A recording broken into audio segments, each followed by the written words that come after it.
Hey everybody, welcome to the Tesla Life, episode number 3 for April 19th, 2017. It's the day after tax day. Have you paid your taxes? Oh, have I? Did I just depress you? I'm talking about a physician's tax bracket? No, I don't want to talk about, no. I mean, I'd like to, but no. So, my name is Russell Frost. You see me on What Drives Us, featured at whatdrives.us every week. And luckily this week, I am privileged to have with me our Tesla expert, Model S, Model X owner. What else can I get?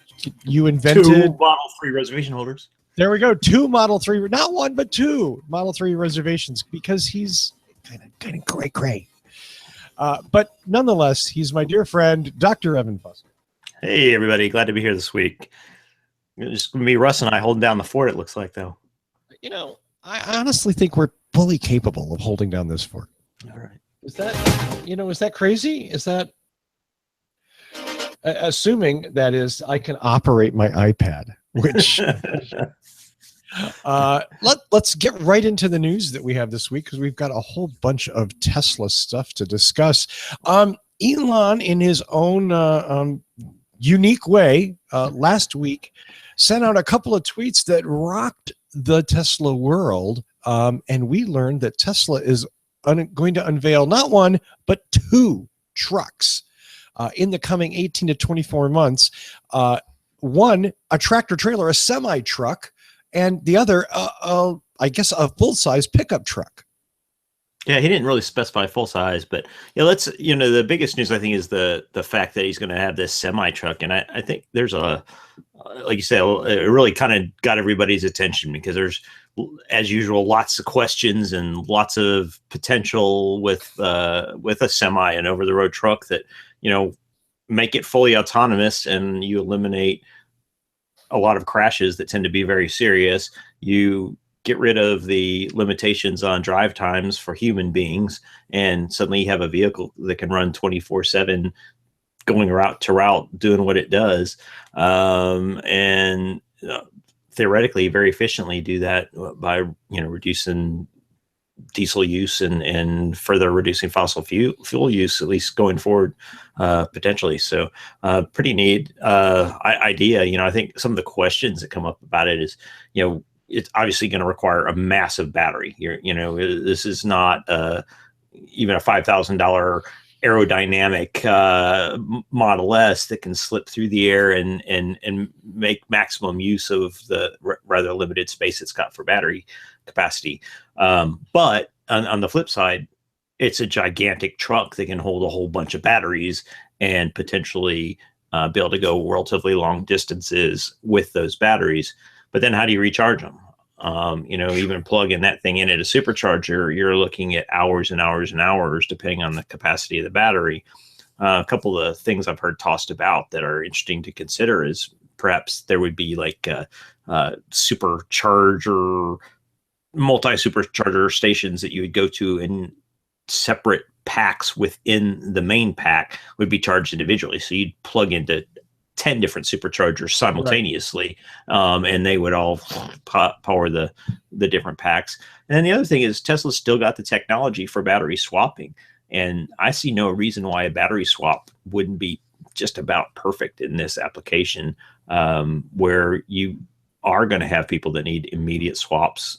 When they drop off their loads, they swap out the battery, and are not people, vehicles without people that take off robots their loads, right? Robotically swap those things out, and they keep going. It's pretty neat. And the second article we've got here is one analyst who, to his credit, I pulled him up to see what was his name. Alexander Potter with Piper Jaffray, and he is their emerging technologies and automotive expert, and he actually downgraded a couple of the manufacturers of semi-truck engines down to neutral, not a negative, but on this news, feeling like that there is potential for shaking up the industry going forward. Now that he's the only one I've seen that from. There are lots and lots of speculators out there and analysts.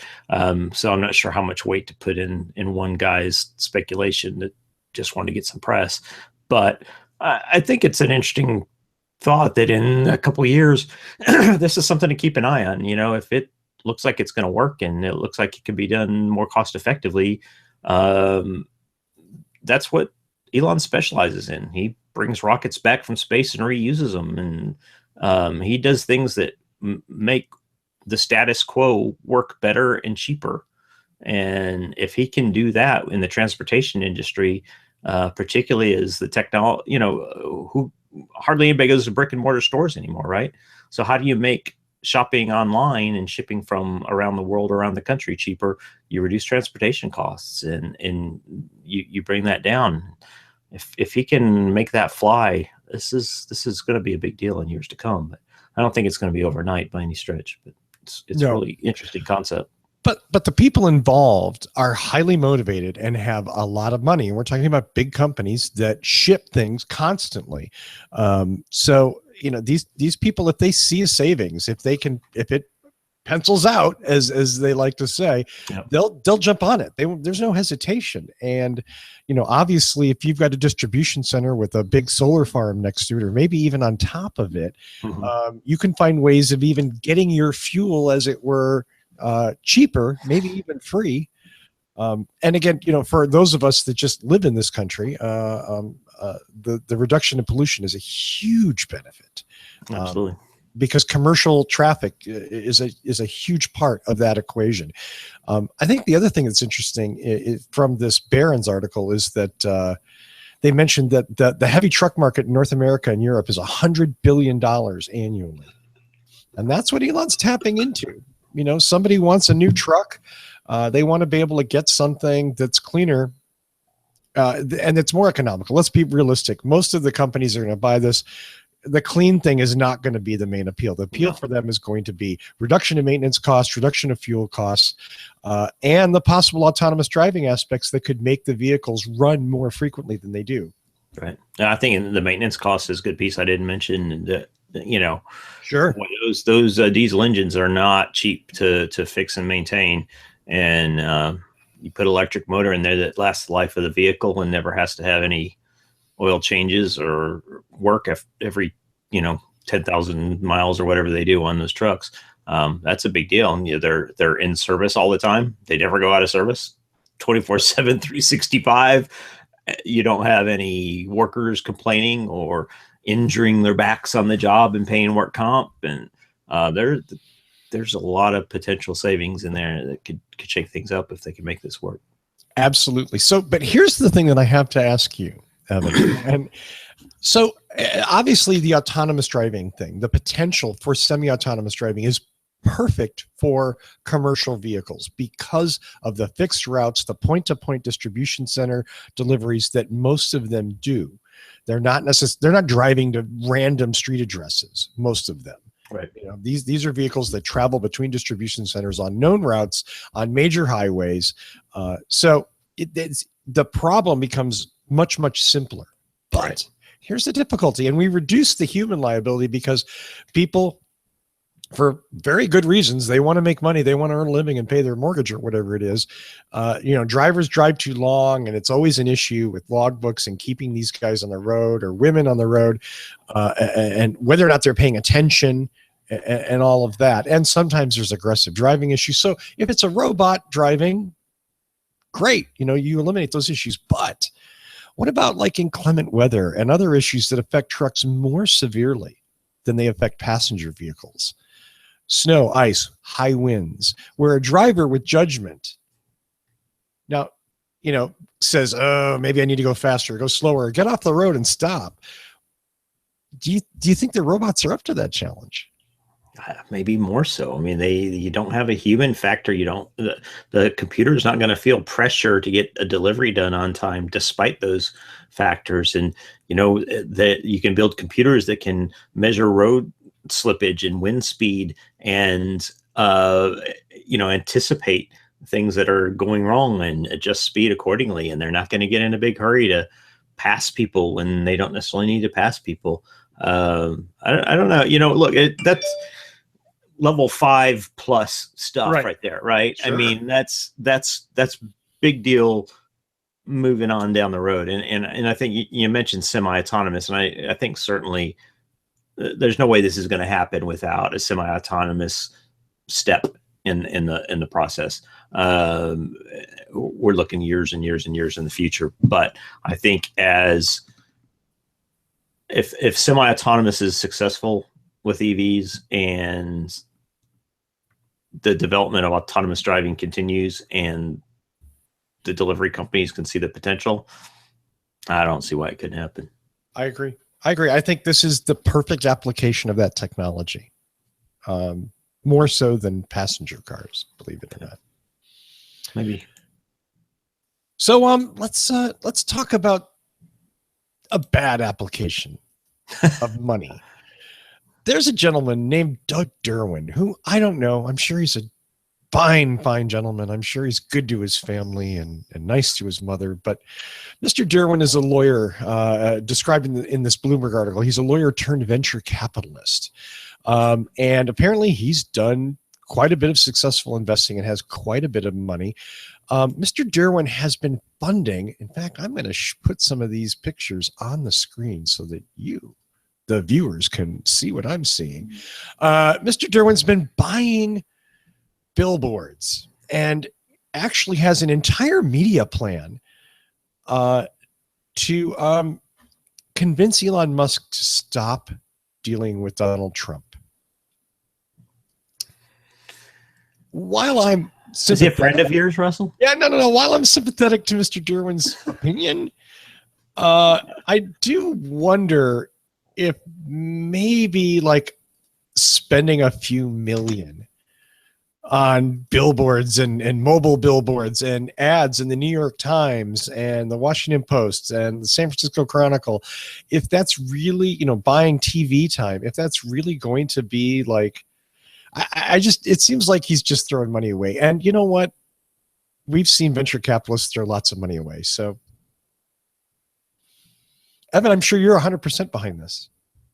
I'm 100% behind his right to spend his hard-earned money any damn way he pleases and expressing his First Amendment rights. But yeah, I've got a lot better things to waste my money on. Do you? Because I do too, oddly enough. I mean, yeah. I don't know, but look, he's passionate about it. I think, if Trump's done nothing else, man, he has certainly gotten people to speak out that maybe never really spoke out before. And he's gotten this guy to speak out. Heard in a big way of it. That's okay. Again. I don't mean to put you in that position. I shouldn't. Yeah, you know what? Hey, cheers to this guy. He's got the right to do it. And, bless him for his efforts, whether or not I agree with him. And I do agree. I don't know. Listen, time will tell if what Elon Musk is doing is going to be good for his companies or not. On a personal level, I find it repugnant, but Elon is obviously looking after his investments, his companies. So, yeah. Sometimes he's got a list of owners and waitlisters on his website that he's got a petition to stop Elon. Can record a video message to Elon. Oh, he's offered to donate $1 million to charity of Elon's choice if he dumps Trump. You can get a $5 bumper sticker to put on your Tesla. Oh, that's important. That's not going to happen. No, I was, you know what? Damn it. I ordered one for you. So you're saying it's not going to go on your car? That hurts. Yeah, maybe Dr. Fusco would put one on her car. This is quite a campaign he's got going here. He's obviously believes in his cause. So, some people just, rant on their self-made weblog, but, Are you talking about something other people put their money where their mouth is. Oh, did you say asshole? I did. Well, if we didn't have the explicit yet, we have it now. There it is. Yay! Week 3. That's good.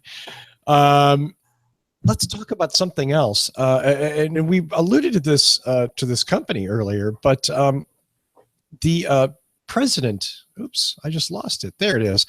The CEO of AutoNation was quoted this week by saying that the analysis that the valuation of Tesla recently passed by GM and Ford in market cap because of their stock price going up. They haven't sold more cars, or they haven't really done anything that traditional companies, quote unquote, would do. But their stock price has gone up, and that means they're worth more. That's the way the market works. And the CEO of AutoNation, a seller of, I don't know, what do you call them? Used. They're sort of like a big national broker. Yeah, in a way. So, yeah. They buy used and cars and sell them to people who don't want to go to dealers because they're a different kind of dealer, I guess. Right. And they're clearly experts in valuation of large automotive companies.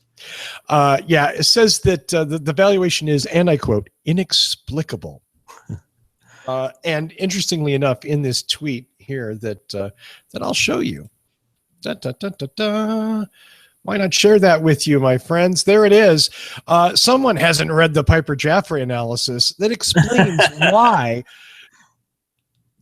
this valuation makes some sense. And we've talked a little bit about it on the show, but I did want to just kind of, I think it's worth going over again, just briefly, because this is the thing that makes this valuation, gives it legitimacy, goes deeper than the numbers. So they have three basic points, and I'll read them briefly, and then we'll chat about it. Tesla's products have a captivating impact on consumers and shareholders alike.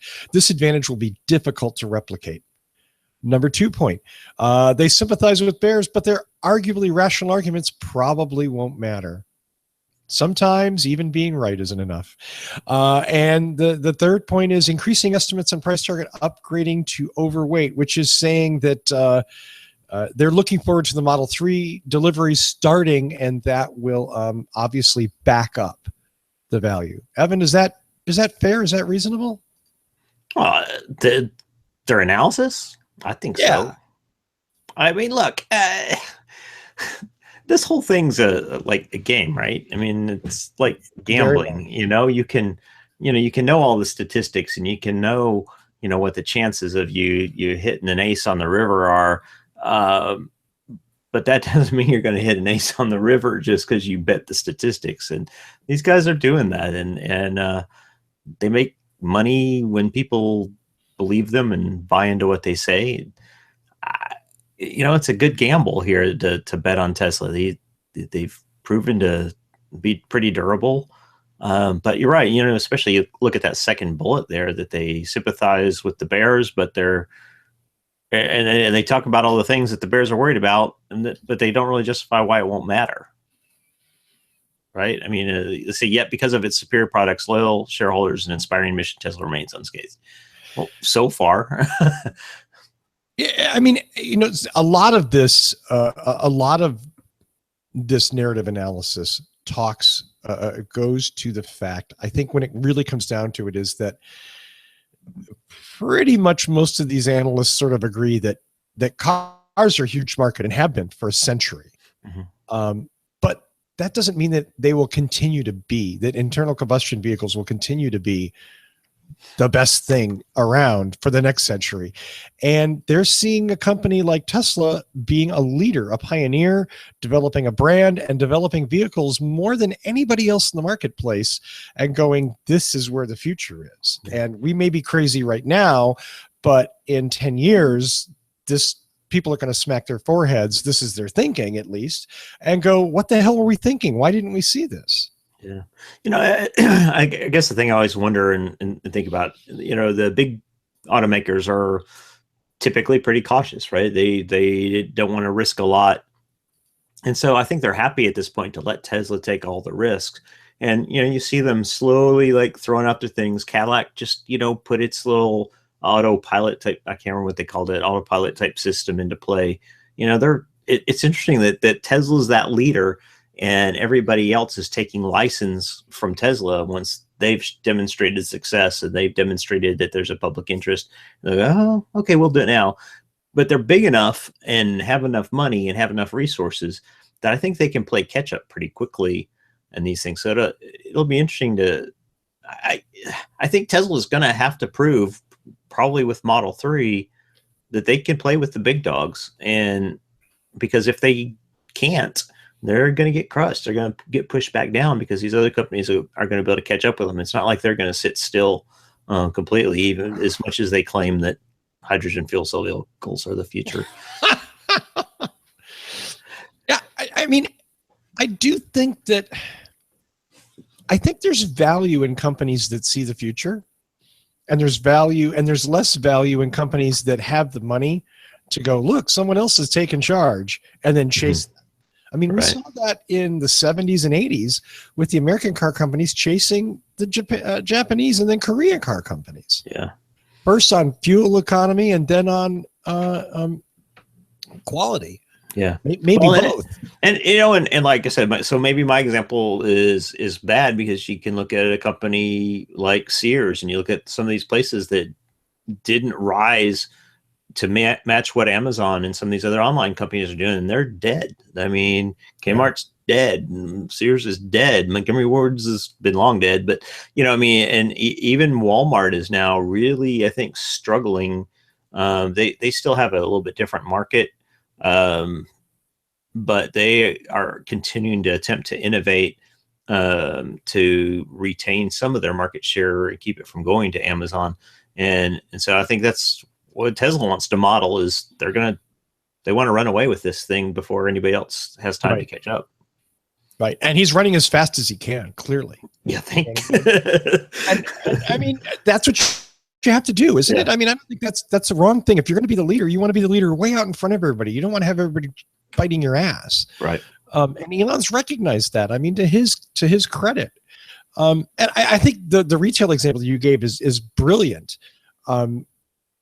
I think that the disconnection comes with the fact that these brick and mortar retailers haven't just been outclassed by technology and by competitors doing different things. They've also, arguably, this is subjective, but they've also really lost their sight of what they used to do. And they stopped doing what they did very well and became really mediocre retailers. And that's the difference. Most of the bigger car companies today are building better cars than they built before. They're building more efficient ones with that are really better quality. So the tough part does come in with if Ford and GM and Fiat Chrysler, I'm sorry, I laugh every time I say that, can turn about and make some changes. Yeah, they could eat Tesla's lunch potentially. But do you honestly see Dodge eating Tesla's lunch? I mean, I got an 848 horsepower Hellcat Demon Beelzebub. It's gonna burn 6 miles to the gallon and wrecks a set of tires in 2 days. I mean, no, not Dodge. Yeah, I mean that's where they are. They're making Ram trucks that weigh more and get worse fuel economy than ever, but they're bigger and they're tougher. So I mean, I'm kind of cheering for Elon to come up with a battery truck and just whip their ass. Well, and we kind of ventured away from that with the semi talk earlier, but yeah, I think if they come up with a badass pickup, it's going to have more torque than a diesel. It's going to be efficient, and if they can make it rugged enough that it's going to appeal to farmers and not just city folk, boy, they could revolutionize that market too. Absolutely. Can you imagine the regen on a tractor trailer? You know what I mean? Yeah. Holy shit. I mean, you got how many wheels and, you've seen those things like, must gear down. Can you imagine the regen going down the other side of the Continental Divide? True. I think it'll be like sparking. Lightning will be coming out of the back or something. But again, that's the advantage of an electrical system. You can't regen with a combustion engine, with a diesel engine. It just burns gas. That's all it can do. It burns gas and makes noise. Yeah, and it burns gas to slow down. Yeah. Whereas this technology is arguably better and more efficient. So, hey, you know what? We didn't have this on the schedule, Evan, so forgive me. I just put the thing in comments, but I did want to mention this because you mentioned it and I forgot. So this is my fault. But Electrek reported, in fact, day before yesterday, that Tesla has dropped the price of the basic Model S. Yes. The Model S 75 starts at 69,500. Yep. That's a drop of $5,000. Pretty nice. I mean, it's a little out of my price range, but you know, for somebody looking to jump on a Model S, that's pretty nice starting point. And on top of that, they've made some other changes. They dropped the price to upgrade your battery pack. So for those that don't know, if people that bought a 60 kilowatt hour Model S, those actually have 75 kilowatt hour batteries in them. They're just software limited to the 60 kilowatt capacity. And previously, I want to say it was $5,000 to upgrade that battery to the full 75 kilowatt, and they cut that to $2,000, which is, I mean, dirt cheap. For $2,000 for 15 kilowatt hours is nothing. And I 25% of the pack. Yeah, I would expect most people that have that are gonna upgrade that. And then this was the other nice with the 90D was dropped by 2,000. So hard to know what that all means. I think it obviously means they're coming out with something else soon, but pretty cool to see a price drop for a change instead of the incremental increases that we've been seeing pretty much since the release of Model S. Well, and this is what those of us who support EVs have been saying for 10 years, which is, yes, they're expensive now, but as production ramps up, as the technology matures, we're going to see these costs come down. So cheers to Tesla for being, again, a leader and bringing those costs down. Right. And actually lowering with the consumer rather than raking a few extra grand, because that's super important. Right. Very important. Yeah, and then I don't know the rest of that article. They made some other interesting changes that you'll no longer be able to get a solid roof on the Model S. It's going to be the all glass or the pano are going to be the only options. Oh, really? Available. And yeah, which is also very interesting. I don't know. Right on the Model 3. Yeah. I mean, I guess that's cool. I don't know. I don't know if could it really be lighter weight, or is it just easier to build without having to roll out the aluminum for a roof? It's an interesting option. But what's nice about both of those is there's more headroom in there than in the solid roof versions. So I think that's well, I mean, basically you don't have a headliner, you don't have, you know what I mean, like it's a roll cage with glass in between, right? Right. So, and then the power lift gate is standard, which it should have been from the beginning. So I'm glad to see that, but it was like, well, duh. On Model X, yeah, I think S2, isn't it? Yeah, has a power lift gate. Yeah, I had no idea. Yeah, absolutely. Yeah, I mean, I've actually never seen one with a manual one, which I don't think it should have been available anyway. Right. Well, and that again, making that product line, articulating it better than they did originally is a good thing to do. That's a good increase.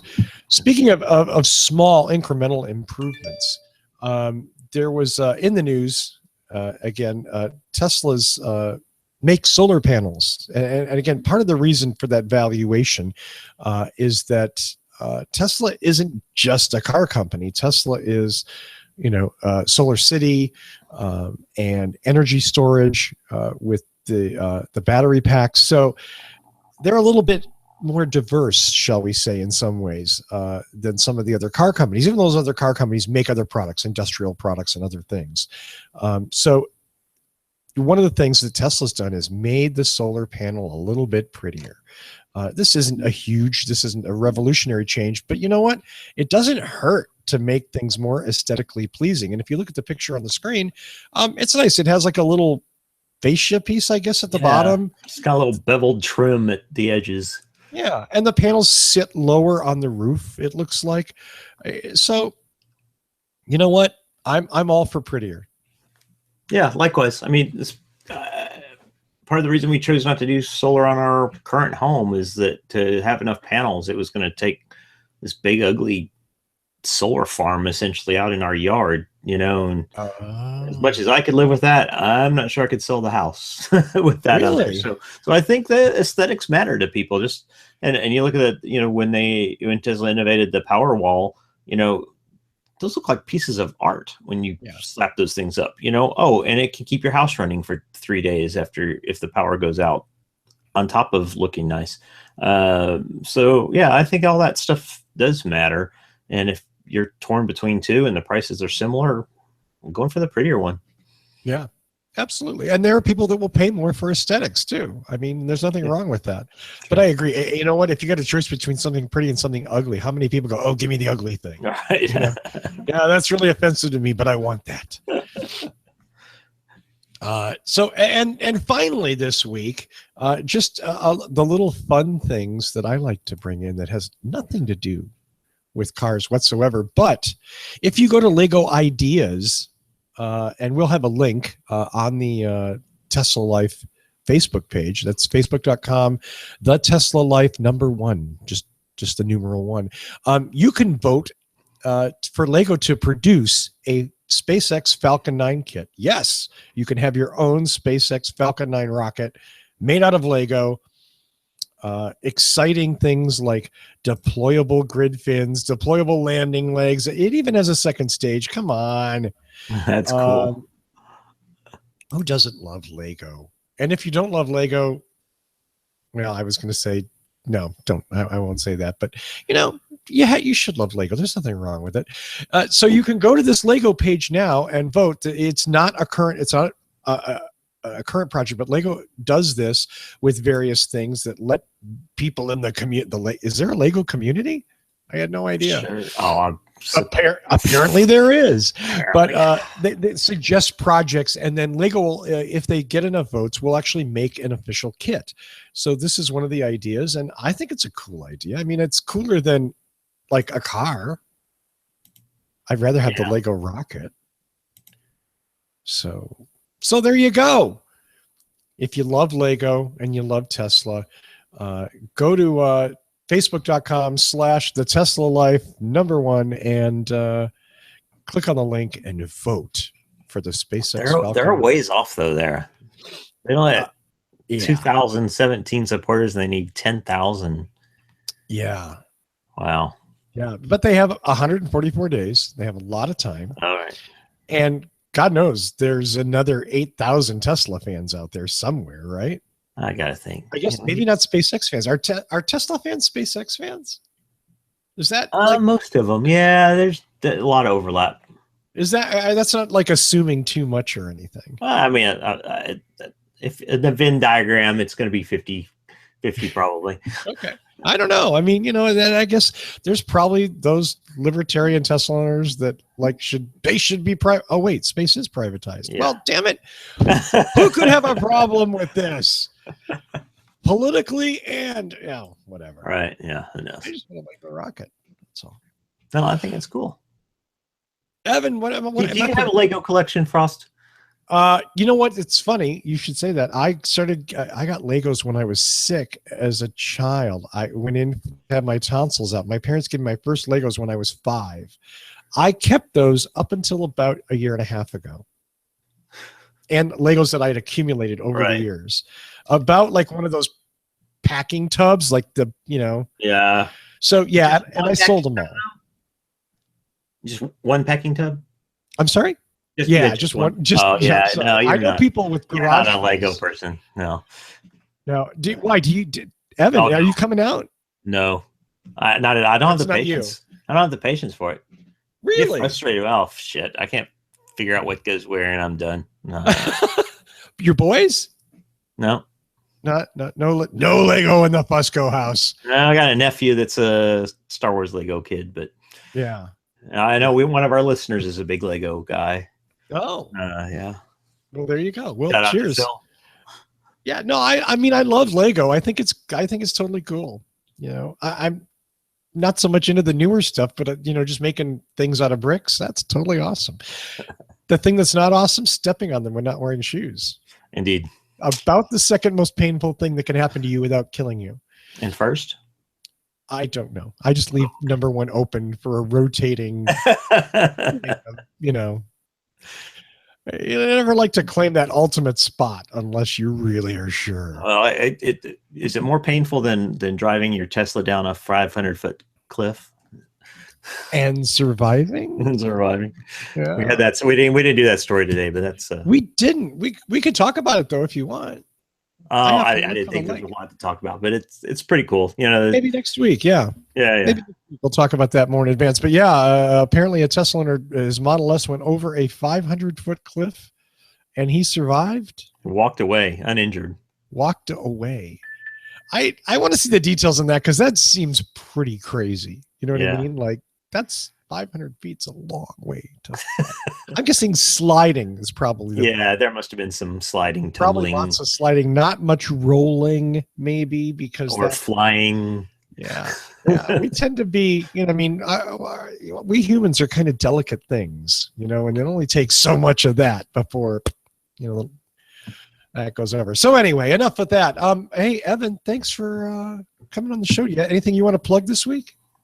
No, I don't know where we could share it. If any listeners out there are interested in buying a Tesla, you can get $1,000 off by using a referral code from a previous Tesla owner. And certainly if you've got a close friend that's a Tesla owner and you want to hook them up, go for it. If not, hit me up and I'll give you my referral code. And you get 1,000 off. And if I get enough referrals, I get a free bag of luggage and a chance to win a Model X or something. So yeah. And Evan could use the luggage. I could always.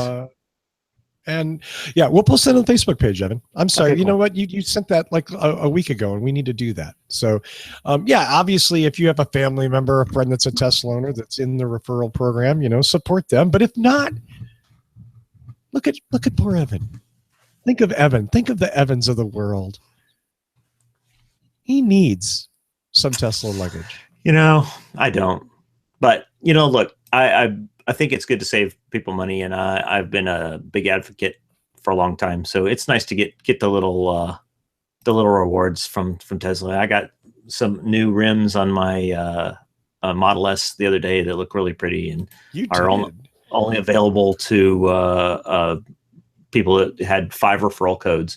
And so that was, and so I like those rims less for their looks than I do for the fact that it's a demonstration of my advocacy and for Tesla and that I was able to get that many people to buy a car. So that's what makes me feel good about those rims more than just showing them off. Absolutely. I get that. That's that achievement. Yeah. And you're an achiever. Well, thanks to, let's see. So follow us up at, yes, there we go. We will post that. Evan just kindly sent that link to me. We'll post that on the Facebook page. Once again, that's facebook.com/the Tesla Life #1. You can follow us on Twitter, and it is the Tesla Life Show, or the Tesla Life, excuse me, on Twitter at the Tesla Life. And or you can watch us here at the Tesla Life Show on YouTube. 3 exciting ways. Until next week, though, you guys go out there and have fun driving, and we will be back with another complete view of Tesla news and more on the Tesla Life.